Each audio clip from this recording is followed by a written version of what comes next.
तो आज हम चर्चा कर रहे हैं देश में होने वाले घोटालों की।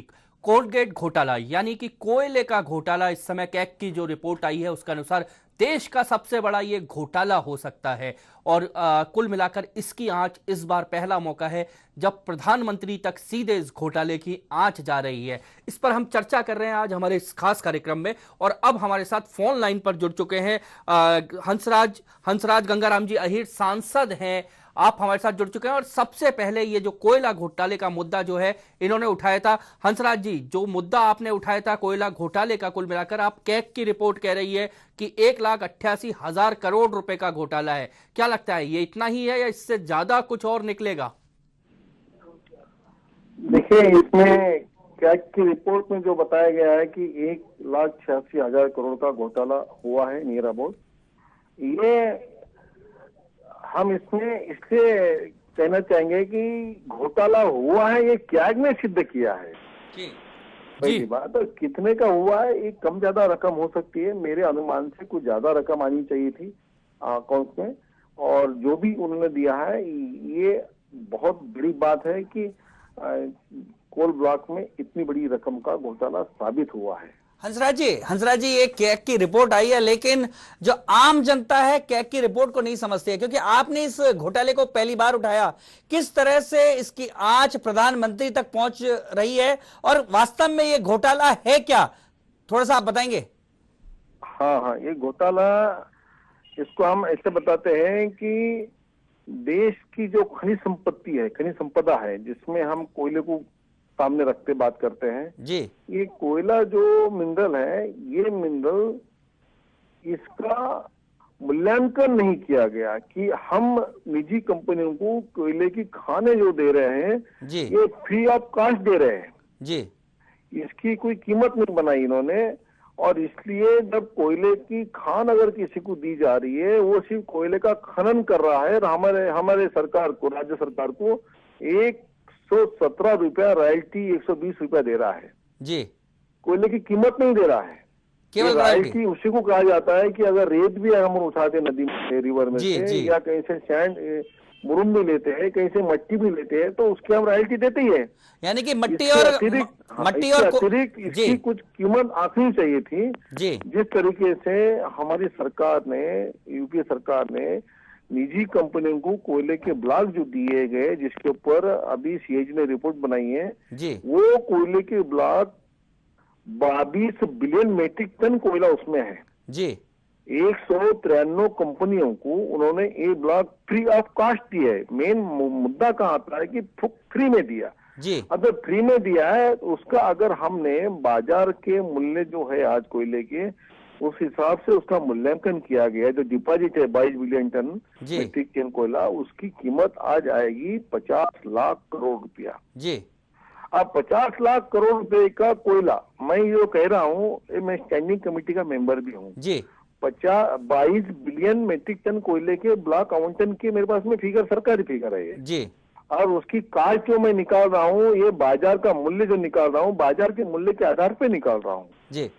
हमने निकाल दिए, ये पूरा हमने ड्रॉप बना के हमने हंसराज जी अधिकारियों को दे चुके हैं। हंसराज जी, एक सवाल के बाद ही इसके, हाँ, तो ये 50 लाख करोड़ का कोयला है, इसको अगर नीलाम किया जाता, जैसे कि अभी आपको एक बात बताना चाहूंगा कि कोई भी नेचुरल रिसोर्सेज हमने फ्री ऑफ कास्ट नहीं देना चाहिए किसी, या फर्स्ट कम फर्स्ट को नहीं देना बोल के सुप्रीम कोर्ट ने फरवरी 2012 में रूलिंग दिया है जी। प्रोजेक्ट सेक्टर में भी यही कहा गया है ना कि भाई कैंसिल कीजिए, इसका ऑक्शन कीजिए। आज कोई भी नेचुरल रिसोर्सेज है उसको हमने ऑक्शन करना चाहिए, सुप्रीम कोर्ट के आदेश है जी, रूलिंग है। अगर हमने ऑक्शन किया होता जी, सीएजी का ये कहना है कि इतनी बड़ी प्रॉपर्टी हमने ऑक्शन की होती तो करीब 1,86,000 करोड़ रुपया उसका बोली के रूप में। हंसराज जी, ये एक सवाल है, ज्यादा डीप में नहीं जाना चाहता कि इसमें कितना आता, लेकिन सुप्रीम कोर्ट और सीएजी की रिपोर्ट के अनुसार हम कहते हैं कि इसमें नुकसान हुआ है। हंसराज जी, एक सवाल है कि इसमें किस तरह से क्या पैसे का लेन देन हुआ है और प्रधानमंत्री कैसे इसमें इन्वॉल्व नजर आते हैं? देखिए, यूपीए सरकार की जब फिर से जो सरकार आई थी 2004 में आई है जी, और फिर से 2009 में आई है जी। पिछले करीब 8 साल से सरकार जब काम कर रही है, कोल ब्लॉकों का आवंटन यूपीए सरकार जब कर रही है, तो 3 वर्षों तक बीच के पीरियड में प्रधानमंत्री स्वयं इस विभाग को देखा करते थे, कोयला मंत्रालय को। जी अब बात एक है कि कोयला मंत्रालय जब देखते समय में, अगर उनके समय में अगर कोई ब्लॉक फ्री ऑफ कॉस्ट बांटे जाते हैं जी तो मुझे बताइए ये किस पे आँच आएगी? कोयला मंत्री पे आएगी। जी। मैं इतना ही नहीं कहूंगा कोयला मंत्री पे आएगी। कोयला मंत्री कौन थे? प्रधानमंत्री थे। जी कोई भी मंत्रालय रही, हंसराज जी देश में हंसराज जी एक कोई भी बात, मंत्रालय हंसराज जी जो प्रधानमंत्री के नेतृत्व में चलता है, किसी भी मंत्रालय में घपला होता है तो उसकी आंच प्रधानमंत्री पे आनी ही चाहिए। हंसराज जी इसमें बात यह है कि क्या आपको लगता है कि ये जो फ्री आवंटन हुआ है इसमें कोई लेन देन भी हुआ है? नहीं, इसमें तो हमने, हेलो जी जी इसमें हमने जी। पिछले वक्त 2011 में भारतीय जनता पार्टी कार्यालय में प्रेस ली थी, तभी हमने इसके बारे में कहा था कि इसमें लेन देन हुआ है। जी ये हमने आरोप लगाया था। तो आपको लगता बिना है लेन देन के जी। फ्री ऑफ कॉस्ट ब्लॉक क्यों दिए गए? ये देने के बाद ये इतना लापरवाही भी चिल्ला तो, रहे लोग, हंसराज जी लापरवाही भी तो हो सकती है। नहीं देखिए, लापरवाही हो गई है ये वो कहेंगे, हम जी। कहेंगे उसके फ्री ऑफ कॉस्ट दिया हुआ है। जी देखिए एक बड़ी बात बताता हूं मैं आपको कि रेती के घाट में नीलाम होते हैं तो ये तो कोयला है। जी ये लापरवाही कैसी मानेंगे हम? ये जानबूझकर अपने करीबी लोगों को, उन उद्योगपतियों को कोयले के ब्लॉक फ्री पे दिए गए हैं जो कांग्रेस का झंडा लेके चलते हैं, जी कांग्रेस को चुनाव में फंडिंग करते हैं। जी देश की बेरोजगारी, देश की गरीबी, देश की बदहाली, तो हंसराज जी- आत्महत्या, कुपोषित बच्चे, सारी बातें भूलकर हंसराज जी तुम इसमें देश की इसमें 120 आगे क्या होगा? देखिए, आगे क्या सरकार होगा? ने 120 करोड़ जनता की प्रॉपर्टी, जिसकी प्रॉपर्टी के मालिक 120 करोड़ जनता है, इन लोगों ने 120 लोगों को दे दी। इनकी निजी प्रॉपर्टी तो है ही नहीं कांग्रेस पार्टी की। हंसराज जी इसमें आगे क्या होगा? आपको क्या लगता है आगे क्या होगा?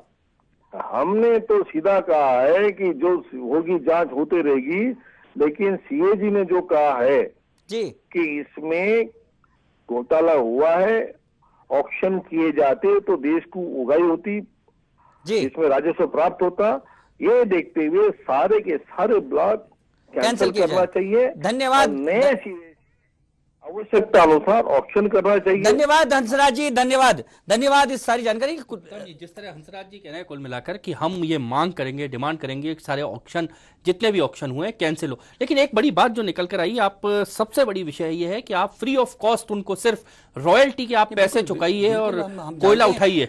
राजस्थान तो खनिज संपदा से भरपूर है और यहाँ जब मार्बल की भी खदानें होती हैं तो नीलामी से होती है। हम सब जानते हैं कि सब कुछ, ये बात बिल्कुल हंसराज जी सही कह रहे थे कि बजरी के ठेके भी नीलामी से बोली छूटती है और सब जानते हैं कि किस तरह से ठेकेदार उसके लिए आपस में कशमकश करके बोली लगाते हैं। हम सब जानते हैं और आखिर में ये बात समझ से परे है कि आखिर में बिना बोली लगाए फर्स्ट कम फर्स्ट टेक करके कैसे बांट दिया गया, अपने लोगों के बीच में बांट दिया गया। ये सवाल जो हंसराज जी ने उठाया, ये आज मुझे लगता है कि एक बहुत बड़े घोटाले के रूप में देश के सामने आ गया है। एक बड़ी चीज है, एक एक घोटाले को कवर करता जा रहा है हिंदुस्तान में। पिछले 3-4 साल में तो जो हुआ है, एक घोटाला खुलता है, फिर उससे बड़ा खुलता है, फिर उससे बड़ा खुलता है, तो शायद बड़ी लाइन खींचने की जद्दोजहद यूपीए 2 में चल रही है।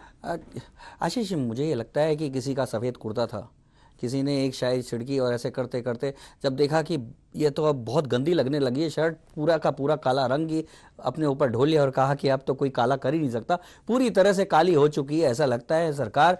और घोटालों के दर घोटालों से अब सरकार को कोई अगले घोटाले के लिए इंतजार नहीं करेगा, क्योंकि अब पूरी तरह से अब प्रधानमंत्री को लेकर बड़ा विश्वास था कि ईमानदार प्रधानमंत्री है, देश को इस तरह से बिकने नहीं देंगे, देश के को इस तरह से गिरवी नहीं रखेंगे।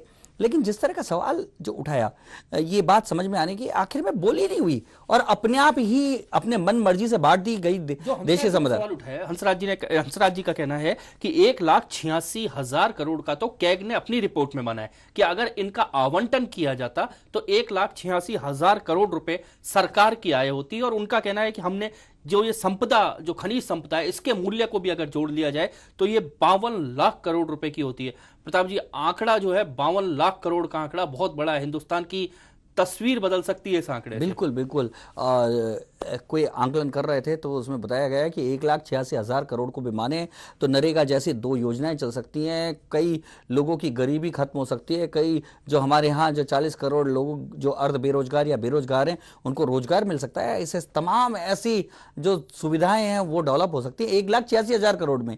और यदि 52 लाख करोड़ की बात करें तो मुझे लगता है कि वो कल्पना भी मैं नहीं कर सकता कि क्या होता देश में। शायद हो सकता है कि हमें 25 रुपए में पेट्रोल मिलने लगता और हमारी गाड़ियां बड़ी तेजी से दौड़ने लगती, हमें परेशानी नहीं होती कहीं आने जाने में, हमें जो बस के टिकट भी बड़े सस्ते होते और पता नहीं क्या क्या होता है कुछ कहने। एक चीज और है, आम आदमी की नजर से अगर हम बात करें, आम आदमी की नजरिए से बात करें, इतने बड़े आंकड़े जब वो अखबार में पढ़ता है तो शायद वो उसकी शून्य कितने होंगे वो भी नहीं लगा पाएगा इतने बड़े घोटालों के। अब क्या उसका विश्वास पूरी तरह से, क्योंकि एक के बाद एक हिंदुस्तान में घोटाले सामने आए हैं, सिर्फ इन 3 साल नहीं बल्कि पिछले जितने भी सालों में घोटाले सामने आए। अब आम आदमी को लगता है कि सरकारें शायद यही करने आती हैं। हाँ, एक तो ये दिमाग में आम आदमी के बैठ चुकी है।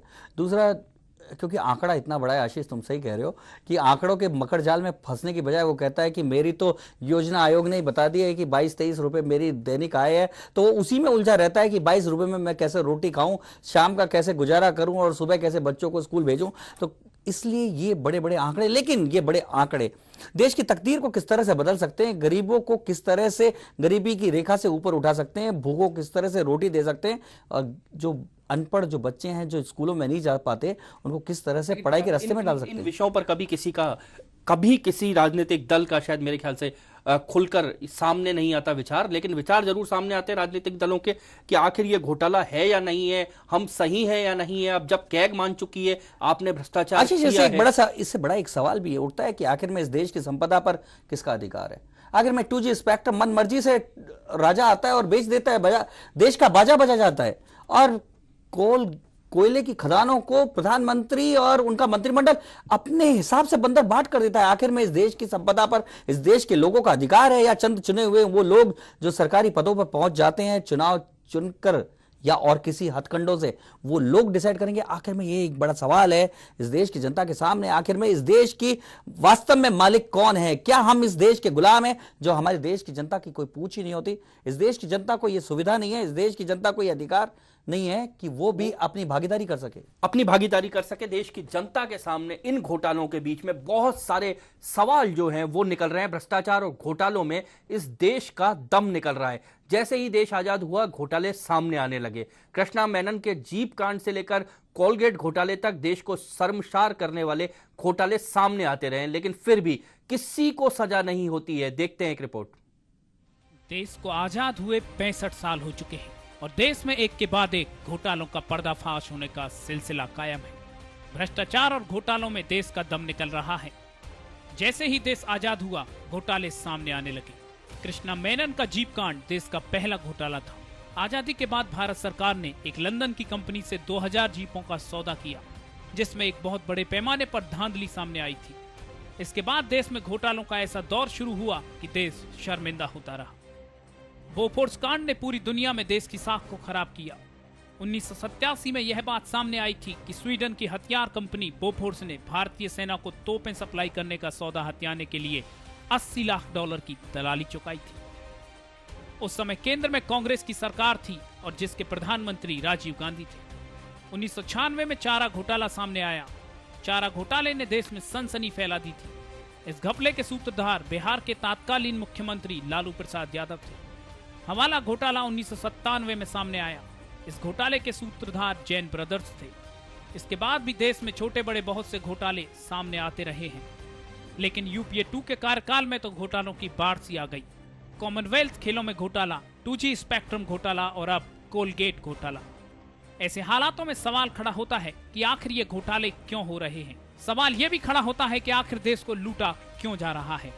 देश में घोटाले हुए, मुकदमे चले, लेकिन किसी को सजा नहीं हुई। घोटालेबाज कुछ दिनों के लिए जेल तो गए, लेकिन फिर वापस आ गए। वास्तव में ये बड़ी अजीब बात है कि एक भी घोटालेबाज को सजा नहीं हुई। Bureau report, HBC news. घोटाले बहुत सारे हैं, लेकिन देश के सामने एक सवाल है, एक बड़ा सवाल है।